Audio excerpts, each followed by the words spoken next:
ये खबर KR मंगलम university द्वारा प्रस्तुत की गई है।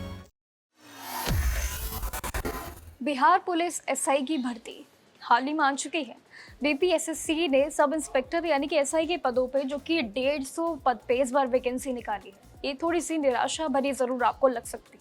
सवाल भी यही बनता है सबके दिमाग में कि आखिर इतनी कम वैकेंसी क्यों, और ये सबसे बड़ा सवाल और विषय भी जरूर बन गया है। बिहार ने अक्सर हजारों में एसआई भर्तियां आती है, लेकिन इस बार सिर्फ 150 पोस्ट ही क्यों, सवाल सोचने वाला भी है।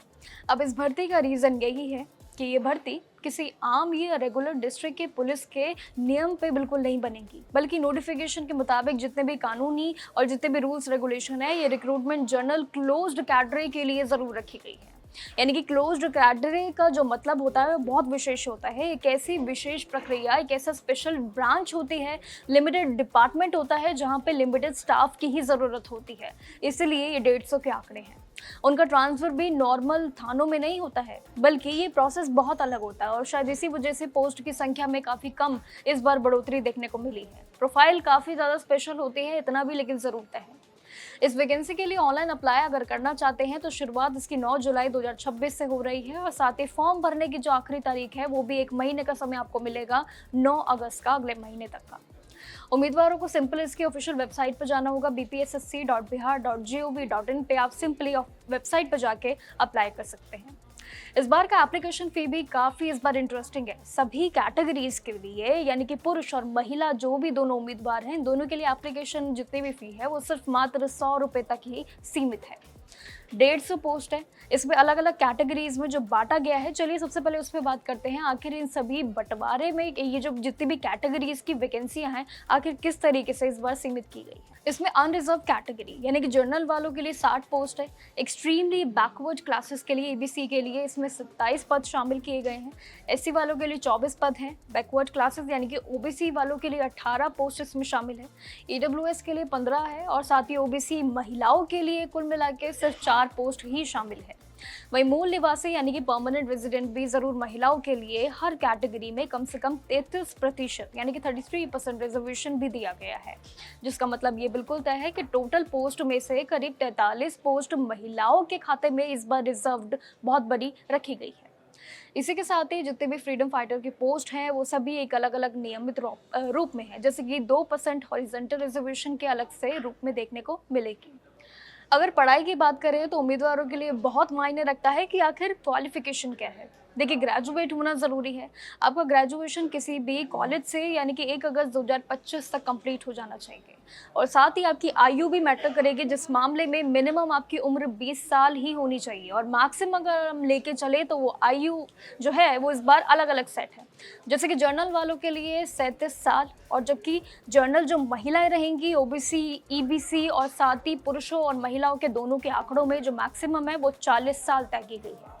एससी एसटी कैटेगरी के लिए नियम भी अलग है, जिसमें महिलाएं भी शामिल हैं, और उनके लिए मैक्सिमम जो एज लिमिट है वो 42 इस बार जो है साल का टारगेट रखा गया है। लेकिन परीक्षा के साथ साथ फिजिकल क्राइटेरिया को भी इस बार बहुत ही सिंपल और क्लियर रखा गया है। जैसे कि हाइट के मामले में जनरल और ओबीसी जितने भी मेल यानी कि पुरुष उम्मीदवार होते हैं, इन सभी के लिए मिनिमम 165 सेंटीमीटर हाइट होनी चाहिए। लेकिन जबकि ईबीसी जो कैटेगरी है और एससी एसटी आते हैं, इन सभी पुरुष उम्मीदवारों के लिए 160 सेंटीमीटर। जबकि कैटेगरीज की अगर महिलाओं के आंकड़े देखें तो वो बड़े अलग हैं। मिनिमम हाइट इनकी 155 सेंटीमीटर होनी ज़रूरी है, लेकिन चेस्ट यानी कि सिर्फ जो पुरुषों के लिए है वो जनरल, ओबीसी और साथ ही ईबीसी के लिए इसमें बिना फुलाए 81 सेंटीमीटर और फुला के 86 सेंटीमीटर बनती है।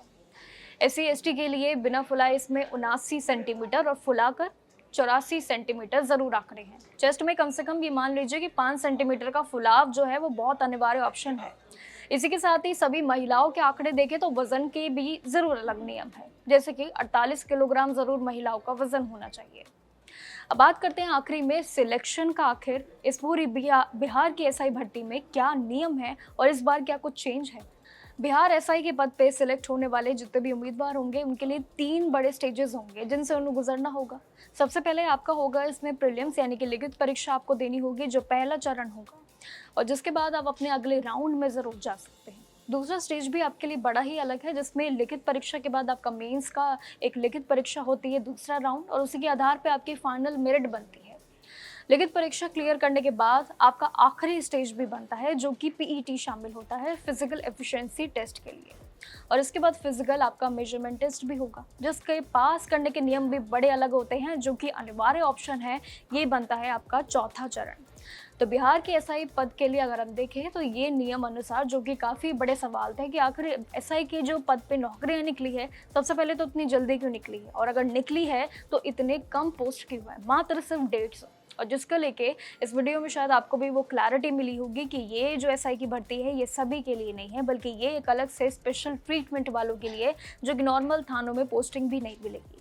तो अगर आप भी इंटरेस्टिंग है इस पद के लिए तो ज़रूर अप्लाई कर सकते हैं। जानकारी आपको मिल गई है तो इसके लिए आप तुरंत 1 महीने का जो आपको समय मिला है, 9 अगस्त इसकी डेडलाइन है, उससे पहले ज़रूर फॉर्म फिल कर लीजिएगा। बाकी जानकारियों के लिए ज़रूर देखते रहिएगा जागरण जोश सरकारी भर्तियों के लिए।